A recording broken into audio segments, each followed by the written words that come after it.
혹시 여러분 싸움 잘하십니까? 네. 태어나서 한 번도 싸움에서 져보지 않으신 분 없으십니까?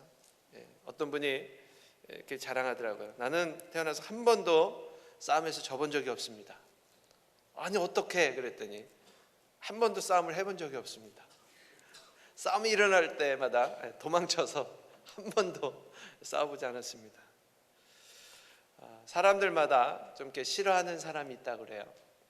여러분들이 싫어하는 사람들은 어떤 사람인지 모르겠습니다. 의사가 싫어하는 사람들이 있습니다. 앓느니 죽겠다는 사람. 병을 좀 고쳐야 되는데 차라리 앓느니 죽겠다. 의사가 싫어한다 그래요. 치과 의사들이 싫어하는 사람이 있습니다. 이 없으면 잇몸으로 살겠다는 사람. 산부인과 의사가 싫어하는 사람도 있습니다. 무자식이 상팔자요 그러면서 산 사람. 학원 강사가 싫어하는 사람이 있습니다. 하나를 가리키면 열을 아는 사람. 그리고 한의사가 싫어하는 사람이 있다고 합니다. 밥이 보약이라는 사람들. 제가 싫어하는 사람이 있습니다. 이사간이 싫어하는 사람. 교회가 밥 먹여주냐? 그러면서 교회 안 가는 사람. 여러분, 하나님이 싫어하는 사람이 있습니다. 하나님을 믿느니 내 주먹을 믿지 않는 사람. 이 땅에는 사람들마다 싫어하는 사람들이 있습니다. 우리가 살아가면서 정말 우리가 원하지 않지만 우리 마음속에 일어나는 것들, 또 내 뜻대로 할 수 없는 것들이 참 많거든요.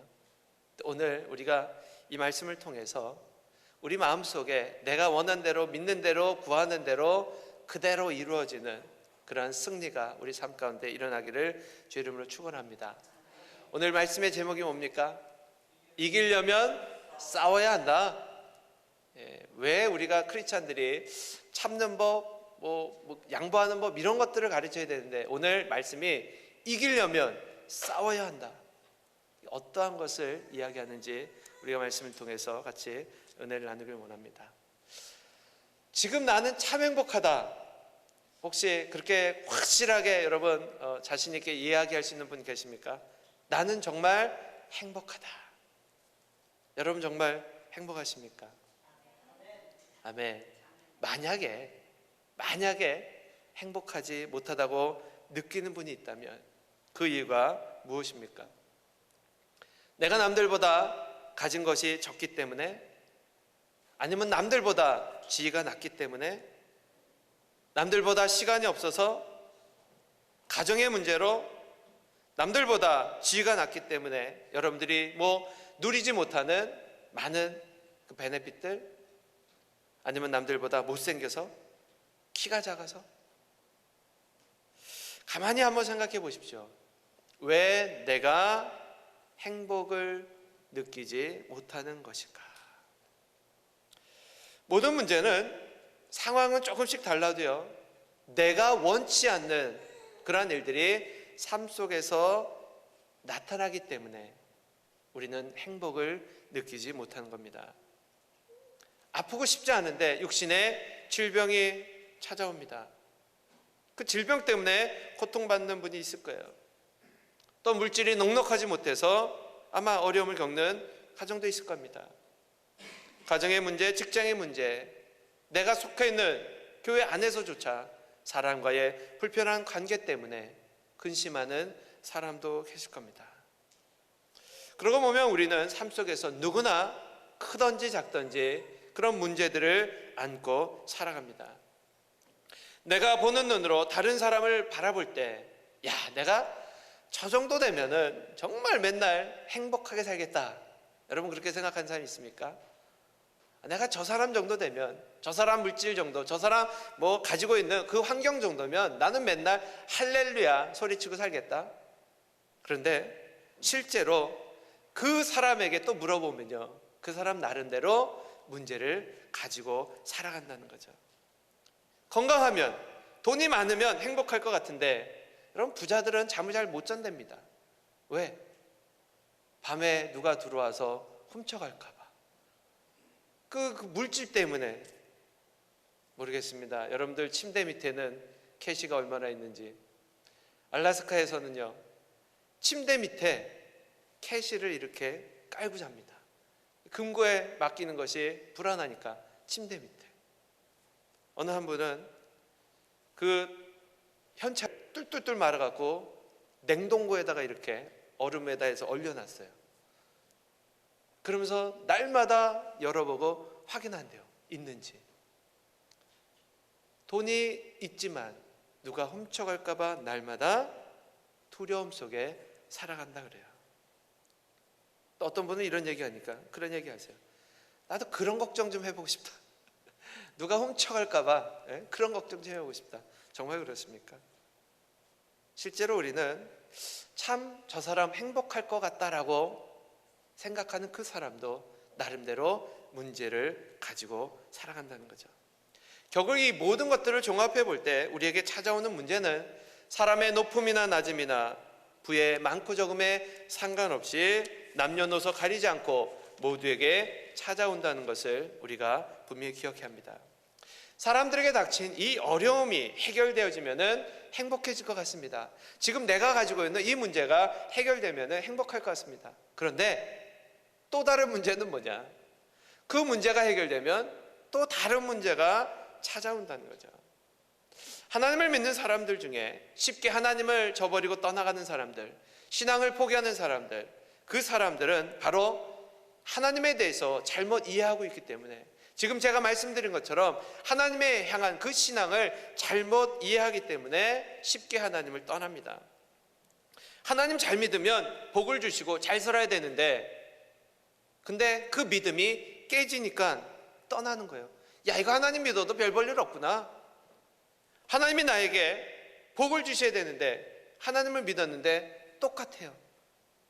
비를 내리실 때 하나님 잘 믿는 사람들만 비를 내려주시면, 골라서 비를 내려주시면 하나님 안 믿는 사람들은 무엇이든지 하든지 다 말라 비틀어 죽어요. 그러면 하나님 안 믿겠습니까? 잘 믿겠죠. 또 어떤 사고가 났을 적에 하나님 믿는 사람들만 골라서 그 사고 속에서 건져주시고 보호해 주시면 하나님 안 믿는 사람들은 자꾸 다치고 그러니까 하나님을 믿을 텐데 그러한 신앙을, 믿음을 가지고 살아가는 사람들이 있다는 거죠. 그런데 하나님 정말 그러십니까? 하나님 정말 잘 믿는 사람도 어려움이 찾아옵니다. 사고를 당합니다. 하나님이 햇빛과 비를 내려주시는데 이 땅에 모든 사람들에게 골고루 똑같이 내려주십니다. 그러니까 들어오는 생각이 뭐예요? 야, 하나님 믿든지 믿지 않든지 똑같구나. 그런 생각을 가지니까 쉽게 그 신앙을 저버리고 떠납니다. 그런데 여러분 성경을 자세히 읽어보시면 하나님이 우리에게 주시는 그 약속의 말씀, 이것을 보면 하나님은 내가 믿는 사람들의 환경을 변화시켜 주겠다, 그러한 약속을 하시지 않으셨다는 거예요. 하나님의 약속이 무엇입니까? 너희가 나를 믿으면 내가 너와 함께 하겠다. 하나님의 약속은 믿는 사람들의 환경이 아니라 믿는 사람과 함께 하시겠다고 약속하셨다는 거예요. 그리고 그 믿는 사람과 함께 하심이 바로 형통한 축복이라고 이야기합니다. 그리고 우리에게 복을 주실 때 어떠한 복을 주시는가? 그 하나님을 믿는 사람들이 행하는 모든 일들이 다 복이 되게 하겠다고 약속하셨어요. 우리에게 진정한 축복과 진정한 능력은 무엇입니까? 내가 믿는 하나님이 행하시는 것이 아니라 내가 믿는 하나님으로 인하여 나에게 능력과 바로 하나님의 믿는 그 기적들을 체험케 하시는 바로 그것이 믿음이라는 거예요. 우리가 살아가는 그 길이 평탄한 길이 아니라 때로는 울퉁불퉁하고 때로는 우리가 막 왔다 갔다 하는 그런 길이라 할지라도 그 모든 것들을 헤쳐나가고 이길 수 있는 나의 힘과 능력, 그것을 하나님이 우리에게 주시겠다는 겁니다. 바로 오늘 우리가 이 힘과 능력을 약속하신 그 하나님의 약속을 받아 누릴 수 있는 그러한 신앙인이 되기를 주의 이름으로 축원합니다. 하나님을 잘 믿으면요, 좋은 환경을 주시겠다는 약속이 아니라 세상을 정복하고 다스릴 수 있는 그 힘과 능력을 우리에게 주셨다는 거예요. 할 수 있거든이 무슨 말이냐? 믿는 자에게는 능치 못할 일이 없느니라. 즉 내가 능치 못할 일이 없는 그 바로 능력자가 되게 하시는, 그것이 하나님의 약속이라는 거예요. 여러분, 크리스찬으로서 가장 부끄러운 것이 뭔지 아십니까? 세상을 부러워하는 겁니다. 그리고 세상에 패하는 겁니다. 말이 조금 과격하게 들릴 수도 있겠지만 하나님은 분명 우리에게 뭐라고 이야기하시는가? 너희가 원수까지도 사랑하라. 사랑과 용서의 메시지를 우리에게 주셨어요.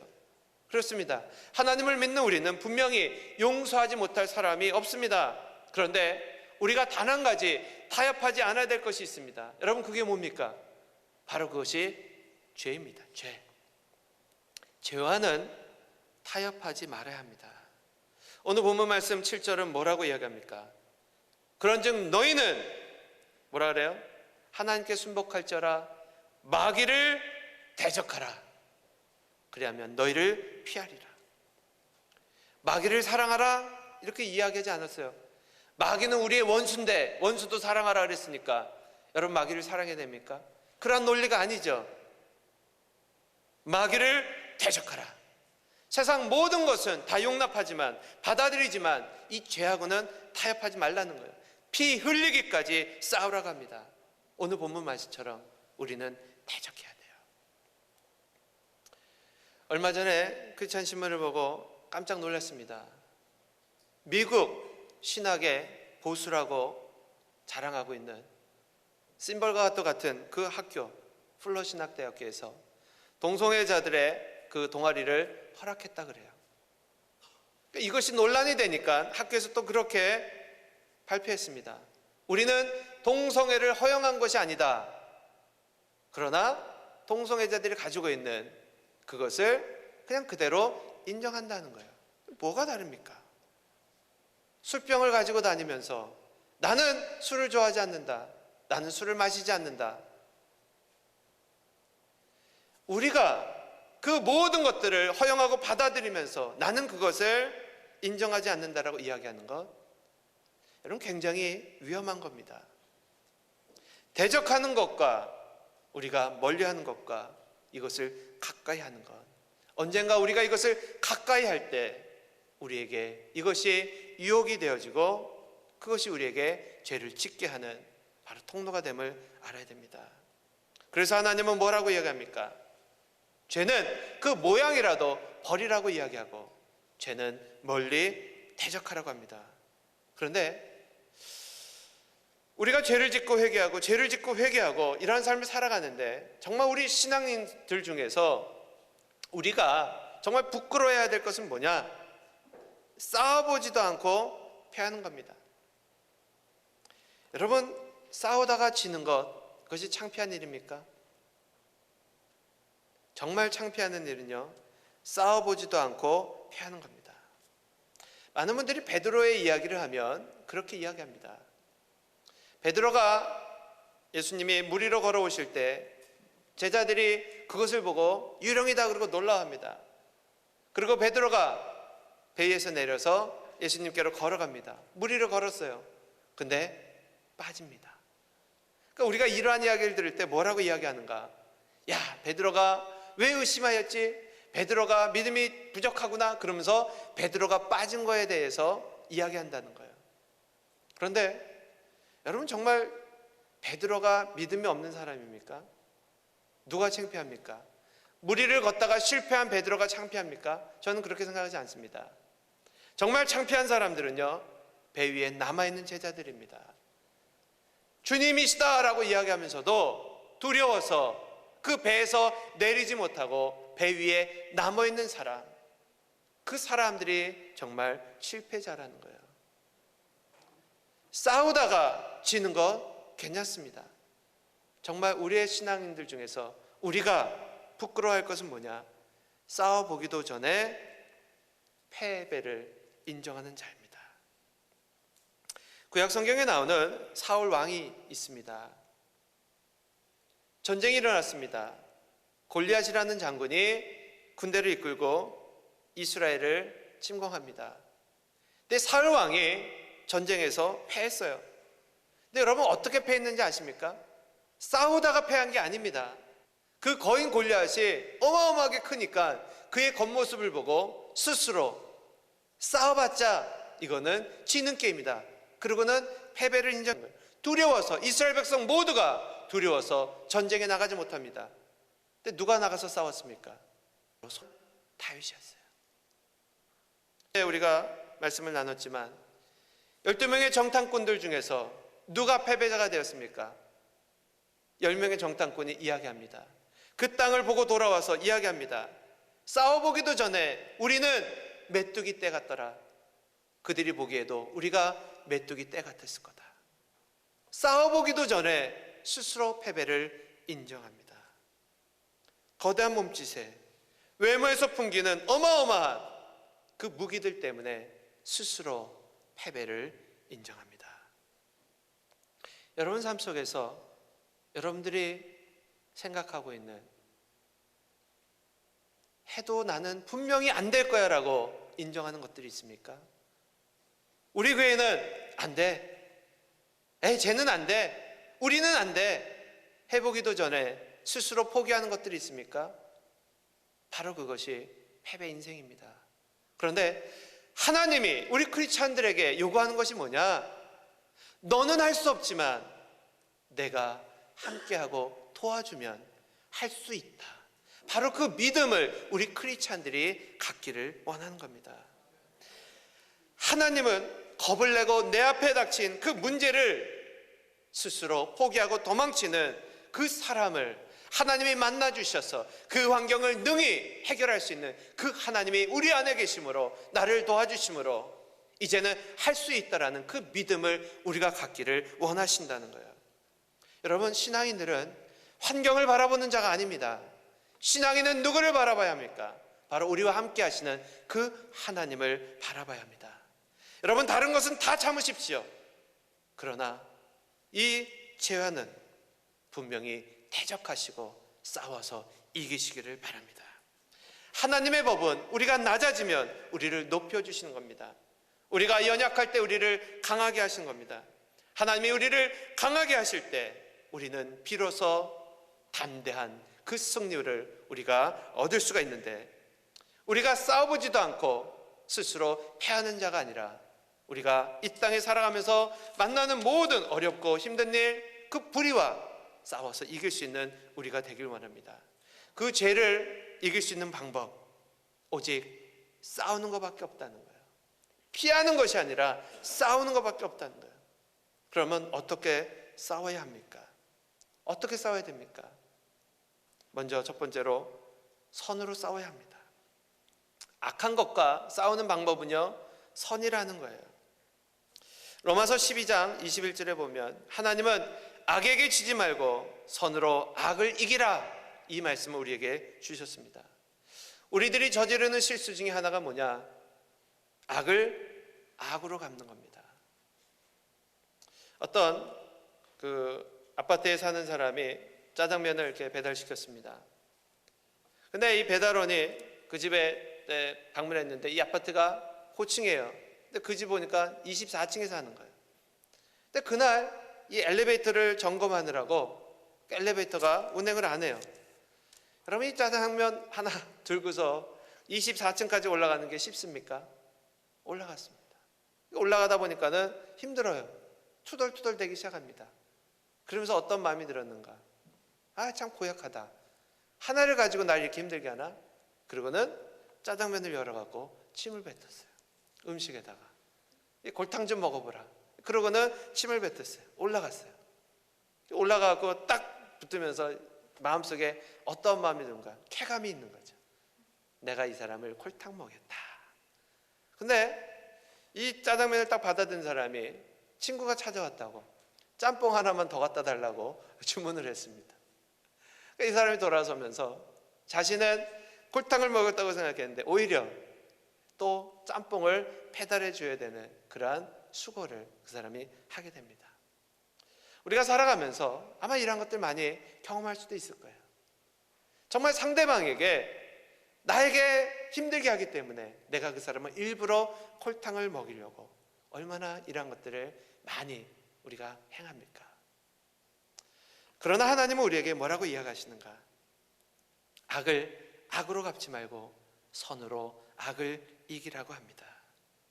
우리가 살아가면서 착각하는 것 중에 하나가 뭐냐? 불의한 방법과 수단을 사용하면서도 악을 이기기만 하면은 그 방법이 정당한 걸로 착각하는 사람들.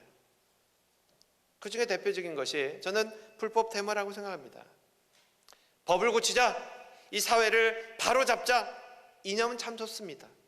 이념은 좋은데 그 하는 방법들이 틀렸어요.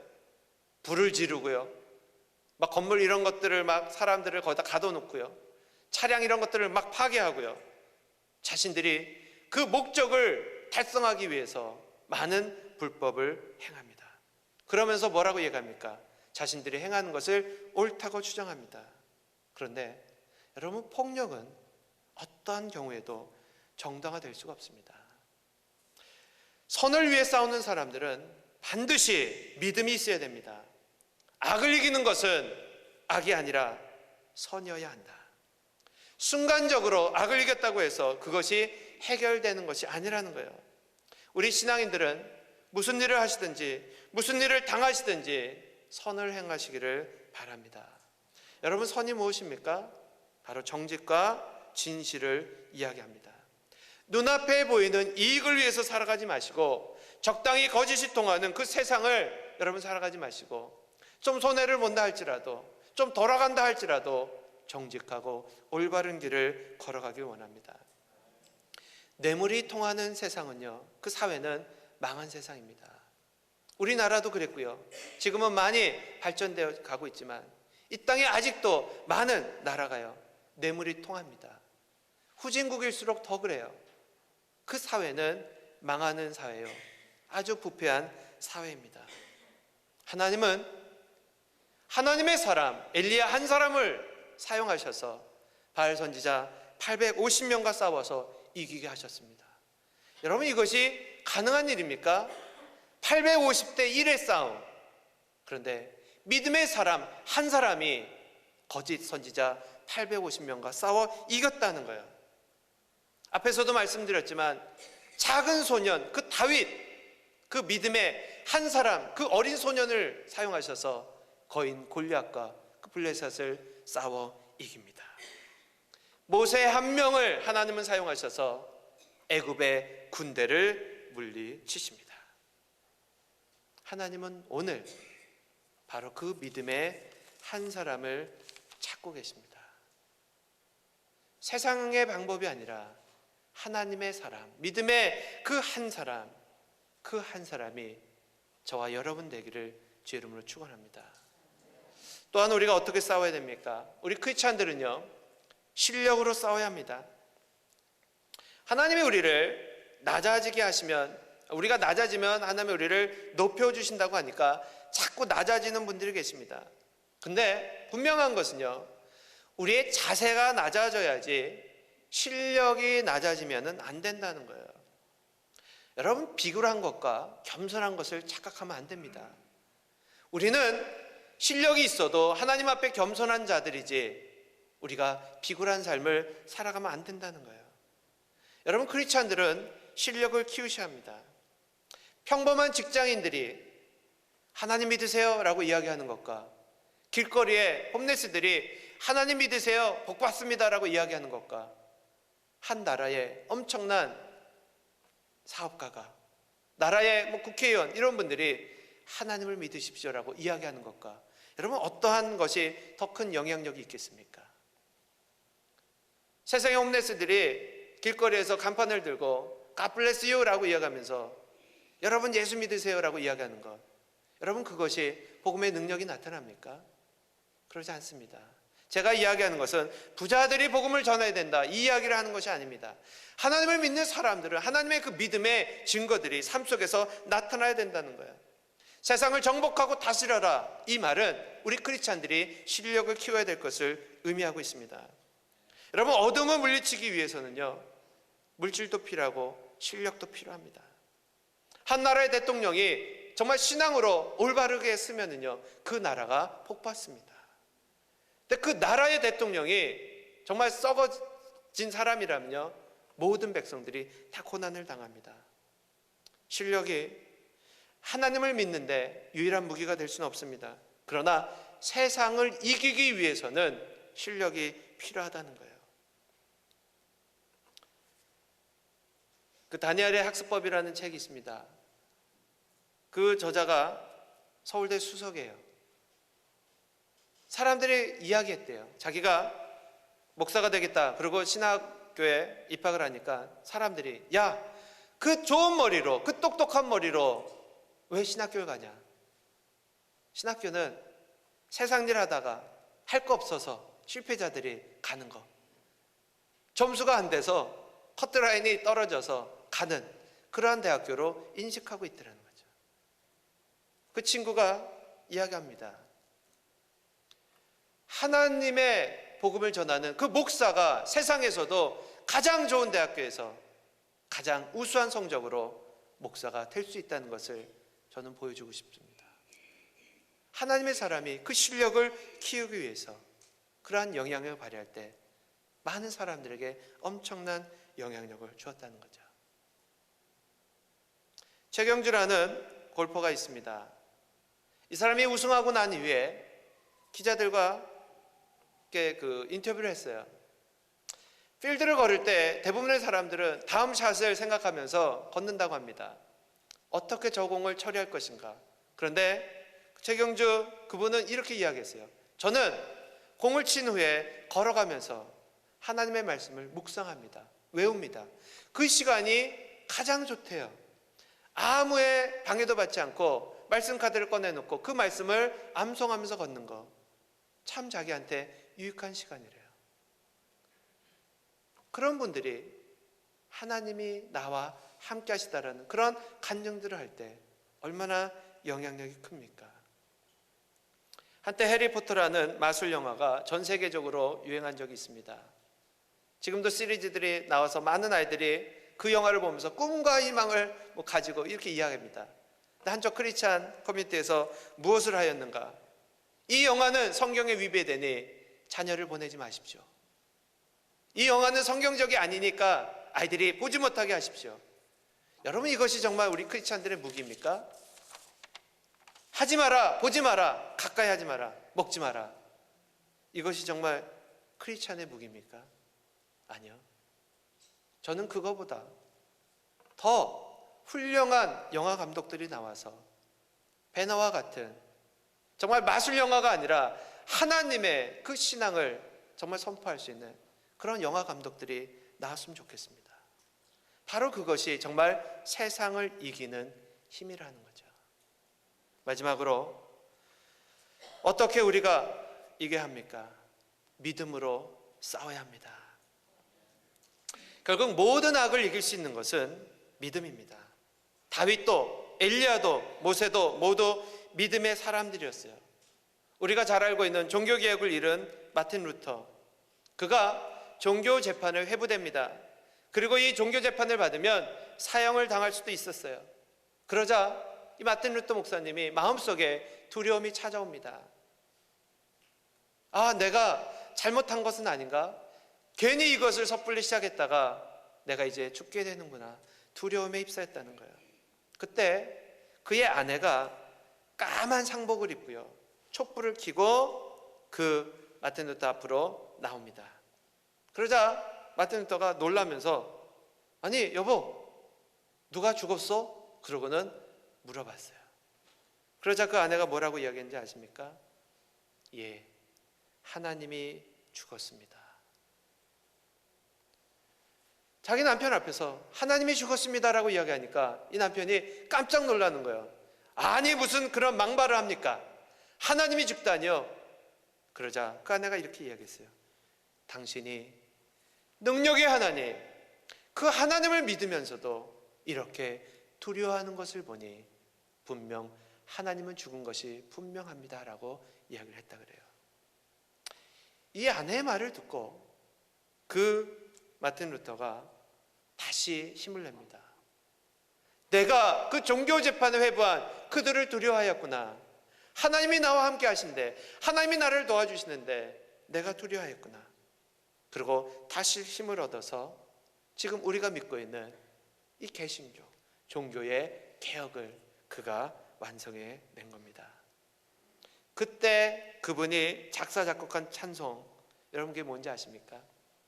그게 바로 우리가 부르는 384장이에요. 오늘 이걸 부를까 말까 그렇게 했는데 안 불렀습니다. 384장은 가사가 이렇습니다. 내 주는 강한 성이요 방패와 병기 되시니 큰 환난에서 우리를 구하여 내시리로다. 옛 원수 마귀는 이때도 힘을 써 모략과 권세로 무기를 삼으니 천하에 누가 당하랴. 내 힘만 의지할 때는 패할 수밖에 없도다. 힘 있는 장수 나와라. 날 대신하여 싸우네. 이 장수 누군가? 주 예수 그리스도 만군의 주로다. 당할 자 누구랴? 반드시 이기리로다. 이 땅에 마귀 들끓어 우리를 삼키려 하나 겁내지 말고 섰거라. 진리가 이기리로다. 친척과 재물과 명예와 생명을 다 빼앗긴데도 진리는 살아서 그 나라 영원하리라. 바로 이것이 마틴 루터가 그 종교개혁을 일으키면서 부른 찬양입니다. 여러분, 죄와 싸우는 일은 절대로 쉬운 일이 아닙니다. 그러나 우리가 반드시 알아야 될 것이 있습니다. 그것은 하나님을 믿는 그 믿음으로 싸우면 반드시 승리한다는 사실입니다. 왜 그러는가? 죄와의 싸움은 반드시 하나님이 도와주시기 때문입니다. 여러분, 어려워도 승리하는 삶을 사시겠습니까? 아니면 편안하게 그냥 패배를 인정하고 살아가는 삶을 사시겠습니까? 마귀를 대적하라. 그리하면 너희를 피하리라. 선과 실력과 믿음으로 싸우셔서 반드시 승리하시는 저 여러분 되시기를 주의 이름으로 축원합니다.